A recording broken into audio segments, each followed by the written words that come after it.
Keep trekking, it's not just a channel, it's an adventure, so get your boots on and come with us. It's worth the journey, experience your local landscape, breathe in the air this ancient land has to offer, so let's go.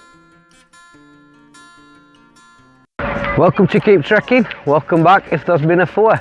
Today we're going to have a wander around some old bricks. Aye. A few graves, bits and bobs. Today we're in Fountains Abbey. There we go. Let's go, let's have a trip round.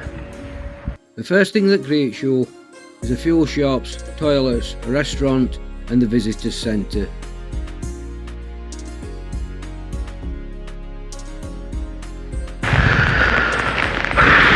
Well, what a farce, guys. Absolute farce. I'd only gone from car to canteen, get something to eat. I lost my cards, I lost everything. Just had to go and wait and see if somebody had handed them in, which they had done. At least there's some decent people still about in this world. There is, yeah. We're going to head down towards the Abbey. As you can see, we've got fantastic Yorkshire weather. Summertime. Glorious weather as usual. It is, absolutely, absolutely. Amazing. Yeah.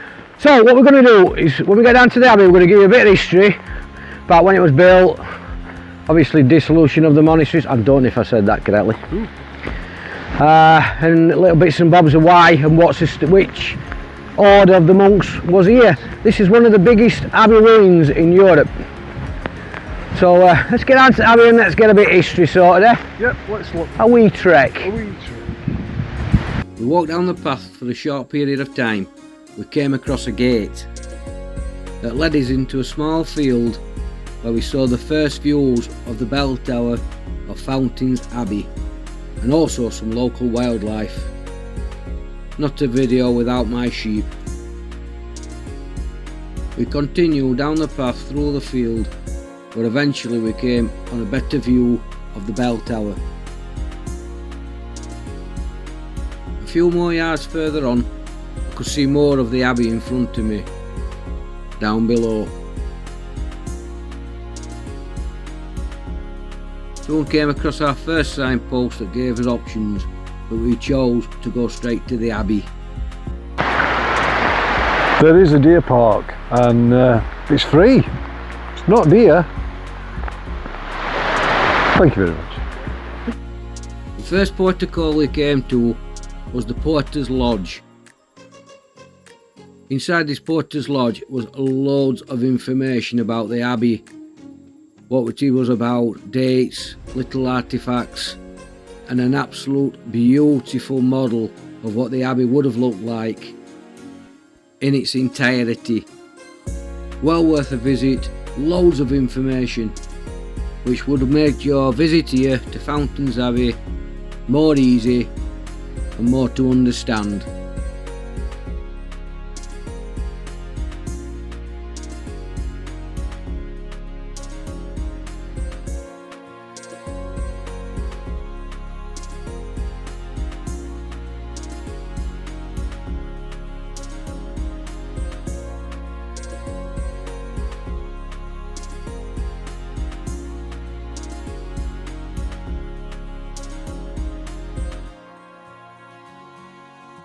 So a wee bit about how Fountains Abbey became to be.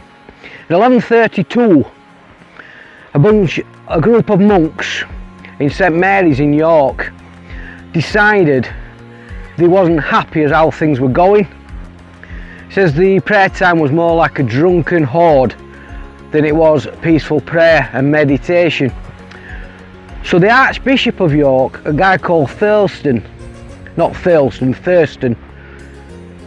decided to create a little abbey here in Fountains so they can come, reflect and have peace with their God. It's a beautiful place. We're going to have a look around Fountains, tell you a bit more history, but that's basically how the Fountains Abbey came to be here in Ripon.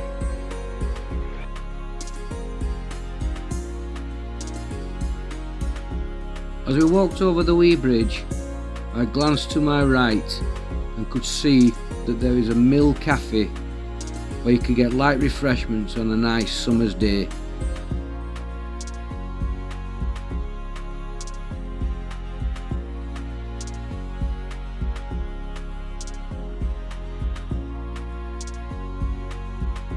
Behind me you have the mill here at Fountains Abbey. This is one of the only buildings to actually survive Henry VIII's dissolution of the monasteries in the 16th century. It's basically as it was back then. It only managed to survive because it was creating its own income. When you came through the west entrance, this would have been the first place that you saw. It's an absolutely stunning building, to be fair, and you can see how old it is. Beautiful. I don't think the bell will be original though.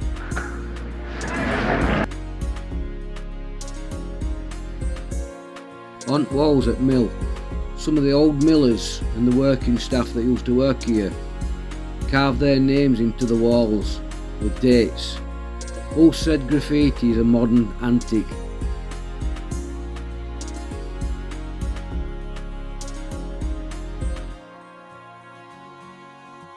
We popped inside the mill and had a wee walk round.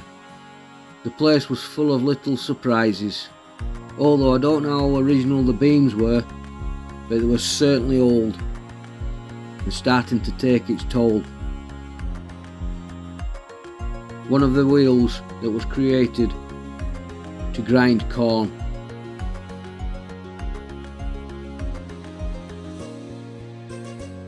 A little bit further in, noticed there was the water wheel sign, so I thought, I'll have a look at this.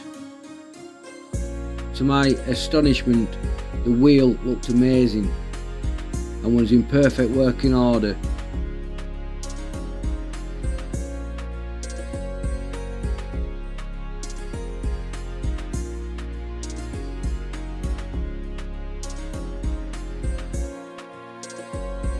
Looking down at the water channel where the water came in for the water wheel to turn and operate the machinery. In later years, generator power took over from water power.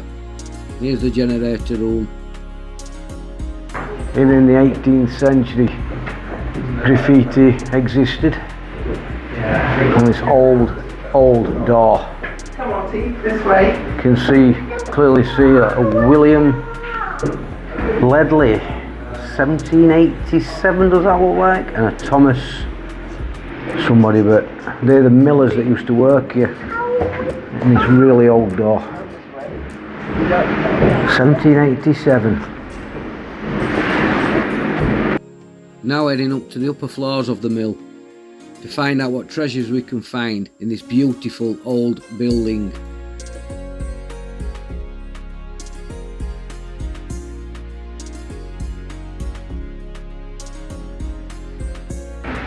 This part of the building that you see today has been altered a number of times over the last 800 years. The layout mostly dates from about 1927 when milling grain ceased, so it's not really that long ago, to be honest. A water power sawmill replaced the earlier grinding stones, and by 1891 the building was used by one of England's largest cooperative dairies. It's nice to see that a building this age was still used right up to the last 100 years, really.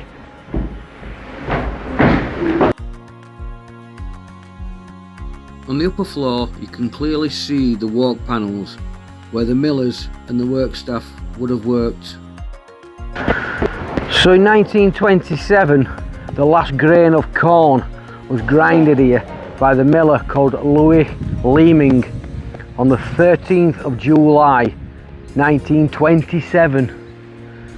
So like I said earlier, it's nice to know that this building, so old as it is, was still being used into relatively modern times. As you can see, it is one impressive building, and we haven't even got to the Abbey yet.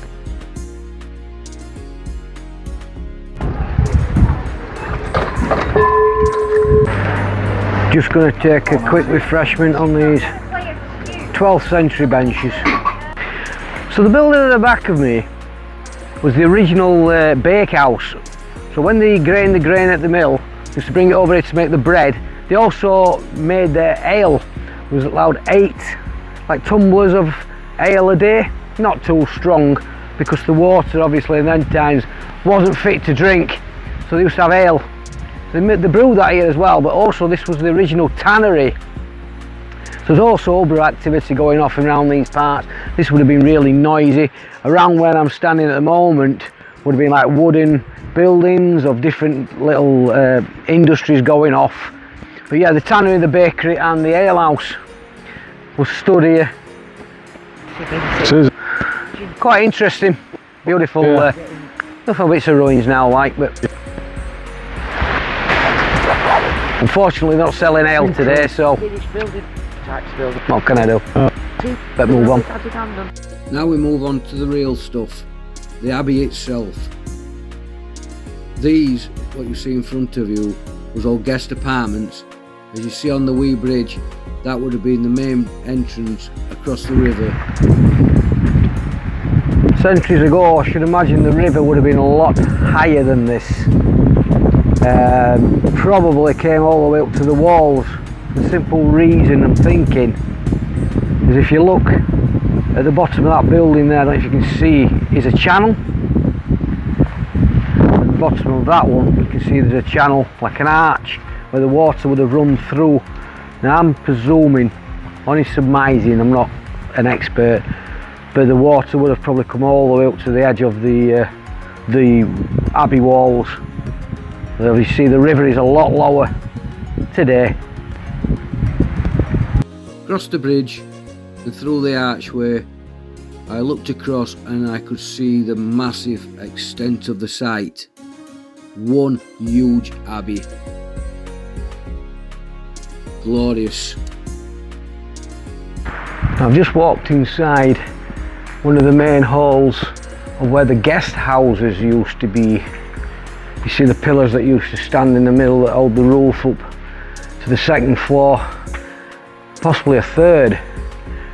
Visitors to the Abbey, like visiting monks or priests or even travellers, tradesmen, would have stopped bringing goods or taking goods away, like the bread and the hides that they did here, but this is like the back of it. Also had quite a few guests. This is the size of the guest houses. Visiting this massive abbey. Here at Fountains Abbey was one of the richest and biggest abbeys in Europe. I've just been in there. Definitely in Britain, but possibly in Europe. It was a huge, massive industrial place, and it was all about making money. Well, apart from saving the souls of the people that lived here, No, you don't have to they had to earn some money. No, but no, what I've taken, what you've huge taken. complex. But I've taken what you've taken. Now, sheep's hides I want it from off was a massive Yeah, but I part don't want to delete yours. of what they used to sell here. Like I said, they When used to I've have the done, I'll tannery, delete most of these. but sheep's Yeah, don't hides. delete them, send them in, then delete them. Wow, Simple. must have sell a lot of sheep's hides in a year to sustain this place. Next, I moved into the solarium. This was originally split into 4 sections, where the dormitories of the lay brothers would have been attached, but was opened up in later years to make one long, massive room. At the far end of this room, there is a cross that now stands. As I pull back, I span round to the opposite side of the room. As you can look clearly at the medieval architecture, it truly is one magnificent place. Through a doorway, I walked into the cloister. This is the heart and soul of the complex. This is the central point.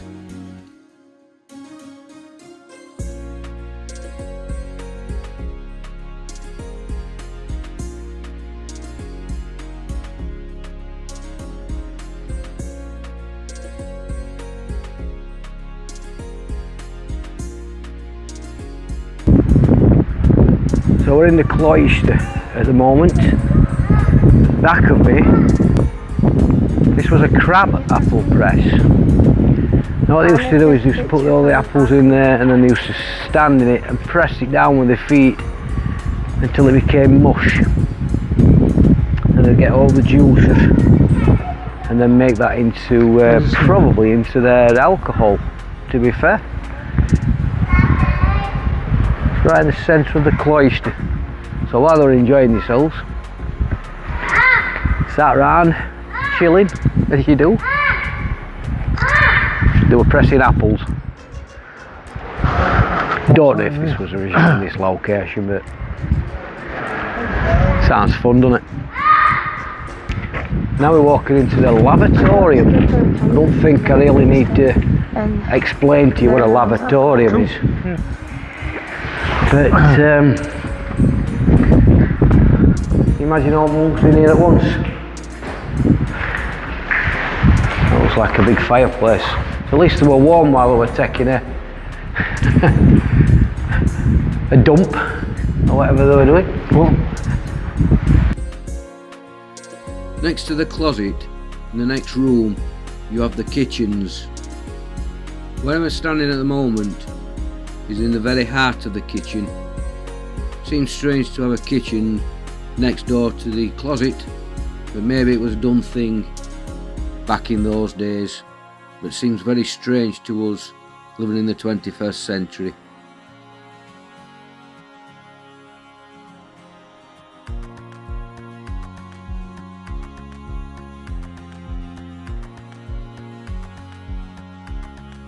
The next room I come to is the fratry. This is a long room with pillars down the middle of the room. This would have supported the roof up above.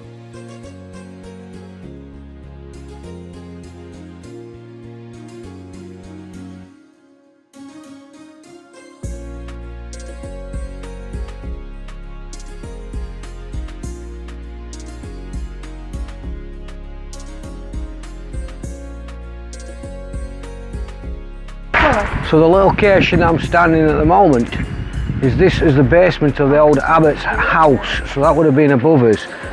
What I'm walking into now is the prison.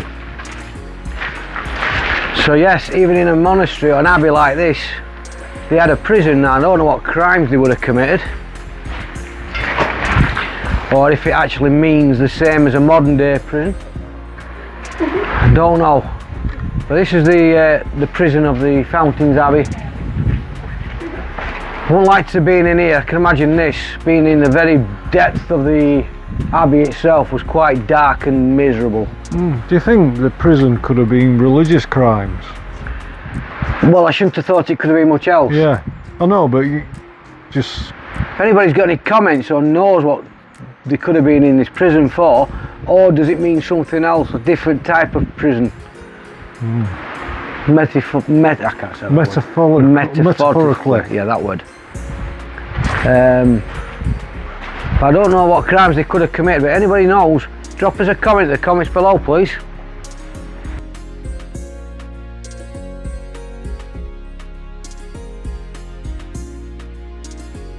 Don't know what crime is committed, but being an heathen, Aye. it could be something to do with that.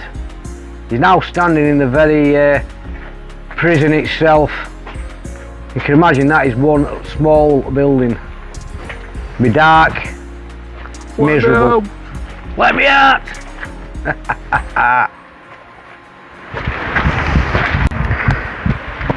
I'm not sure if that could have been the toilet.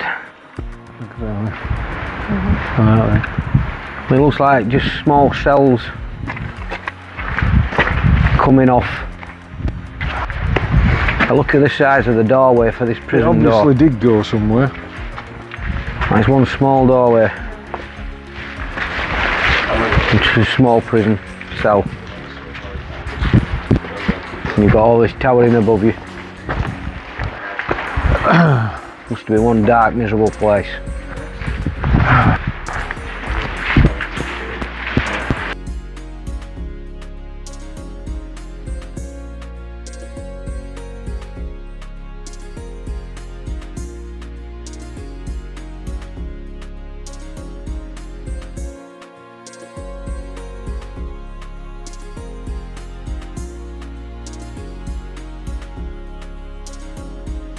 At the very side of the abbot's house and the prison had the coal yard. This location you see in front of me would have been the coal yard. Would make sense to have the coal yard outside of the abbot's house.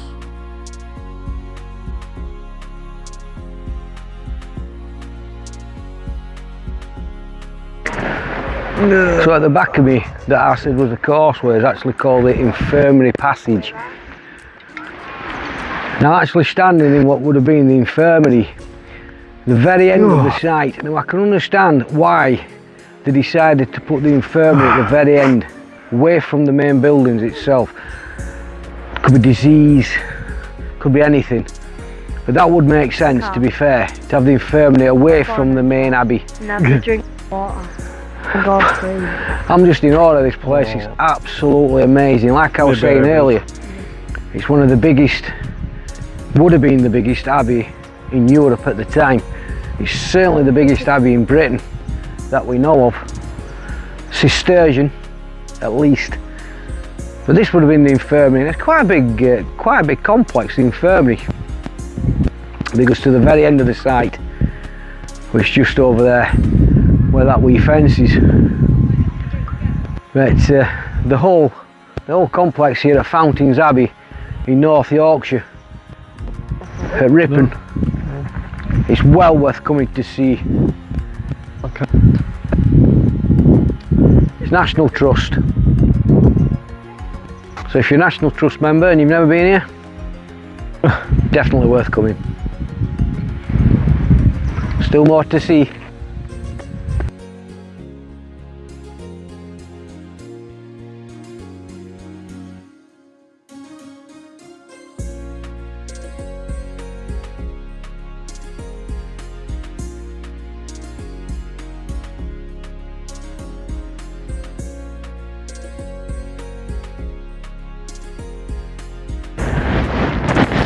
I don't know how many of you actually believe in the stone recording theory, that old stones, buildings and places like here at Fountains Abbey, that the stones record history, historical events and moments in time.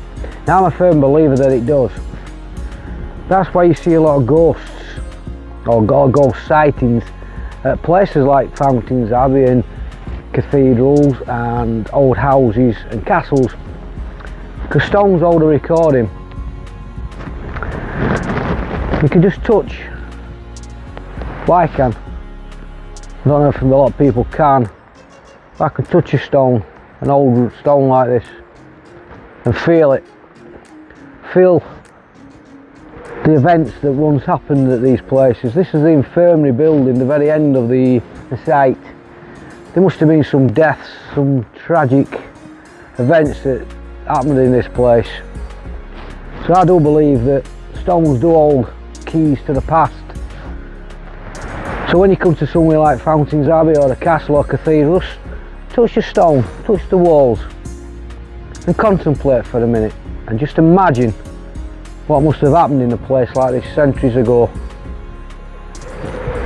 And if you didn't know, I am actually a Norse pagan, so it's firmly, I do firmly believe in this. My theory, my thoughts, but it certainly holds some magical experience to one. Next I moved into a cellar. This cellar was just at the back of the infirmary. I don't know what they stored in here, but it must have been something big. Where I am walking at the moment is where the cemetery was. This is the back of the great church here at Fountains Abbey. Now I've just walked into the main part of the abbey, and this is the chapel of the 9 Sisters. You see where all the monks used to sit around and probably sing in prayer.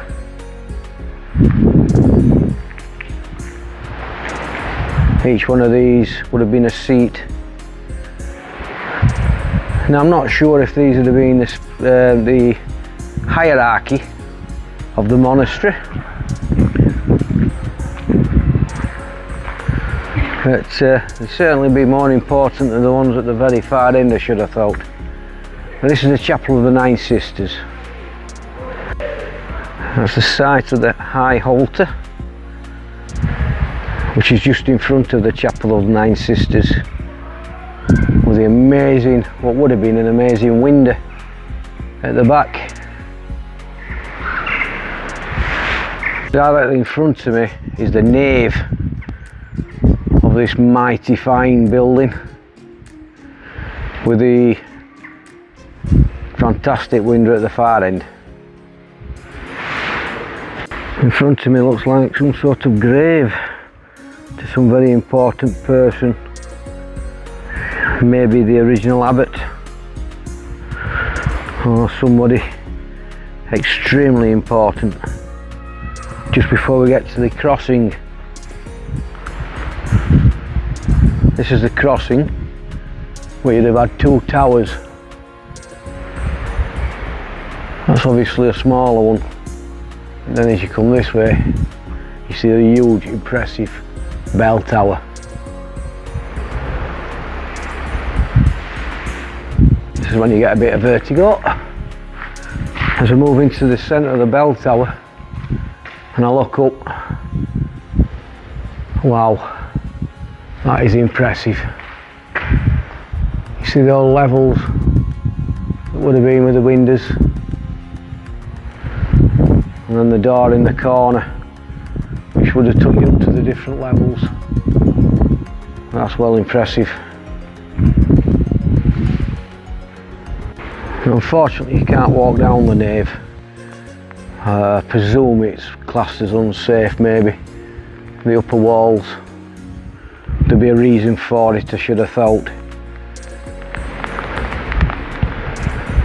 But it's just one absolutely huge building. I can imagine this would have been full of song and music back in its day, with the monks, just like that fella, sitting around at the altar at the Chapel of the Nine Sisters, and the other monks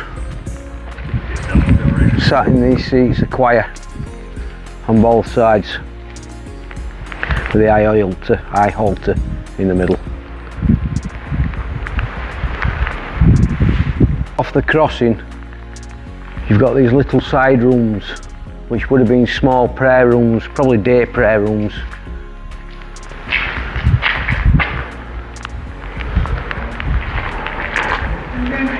And that passageway leads you back into the monastery, the Abbey.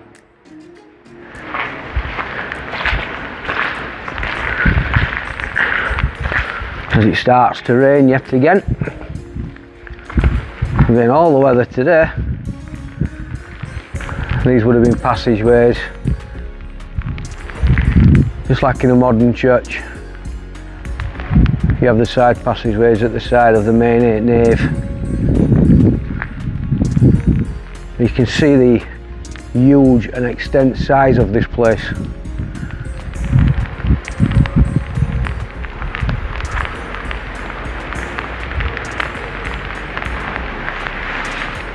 As I come down into the passage, just to the side of the crossing, it brings me back out into the centre of the Abbey.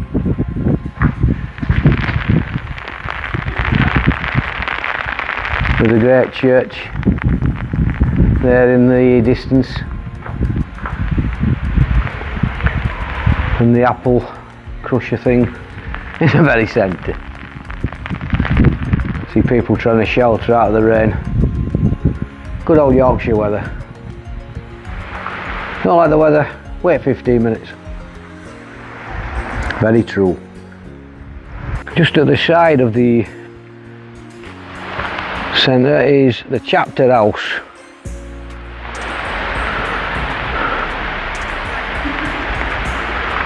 Yet again another impressive part of the structure. Here at Fountains Abbey. Ripon, North Yorkshire. As the rain starts to come down heavy, just off the cloister, we go into the refectory. This is their dining room, I believe. You can see the rain coming down heavy now. Those windows are absolutely stunning at the far end. Beautiful. As I come back at the front of the church, you can see the elaborate medieval entranceway, the doorway, slightly weathered now after nearly 1,000 years. It's a stunning view from the main entrance of the church, down the nave to the far end. As I look up, that's all remains of this end. So that's probably why they shut it off. Stunning. So that's the tour of Fountains Abbey. Yep. It's a very basic tour. I'm not a tour guide or anything like that, but thoroughly enjoyed walking around these old buildings. Yeah, it's incredibly amazing, absolutely amazing. What it must have been like over 1,000 years ago, until the dissolution of the monasteries by our King Henry VIII. Yeah, in it's a shame, the really. 16th century, but you know, stunning place. So we'll see you when we get back to the gates. See you in a bit. We'll see you in a bit.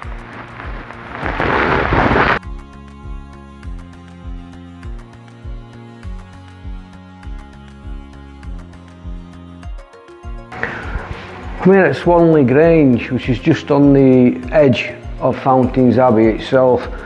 Now, Fountains Abbey was self-contained, as you can gather, and all around the estates the individual monks had their own little tasks to do.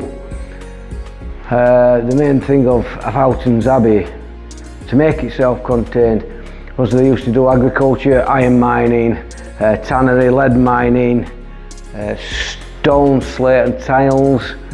They did pottery, fish farm, fountains, mill as we've seen, and also glass making. But this place is for like wool from the sheep, what they used to make into like rugs and things. As you can see, there's samples of wool here hung up on the wall. This place, even though the monastery, the Abbey, I keep calling it a monastery, the Abbey opened in 1132, this place didn't open until the 1220s. Still old, still old. But like I say, all around the different areas of the estate, you got different industries. So like the ones I've just mentioned will have all been around the estate. So it would have been a very, very wealthy abbey here at Fountains. But this is Swanley Grange. Not a big place, I presume big enough for what it was needed for. As I'm heading back up towards the visitors centre, they've also catered for children. As you can see through the trees, but it's an activities, like a playground, adventure playground, with different things, rope swings, little benches, climbing frames. As you can see, that's better. You can see through the trees there, look. We've got all sorts going off for the kiddies. So, like I say, if you ever do want to visit Fountains Abbey, you bring your children, bring your bairns. There's all sorts for them to be doing to enjoy your stay here while you're visiting. It's gorgeous, it really is nice. We're just heading back up to the visitor centre now on this wee path.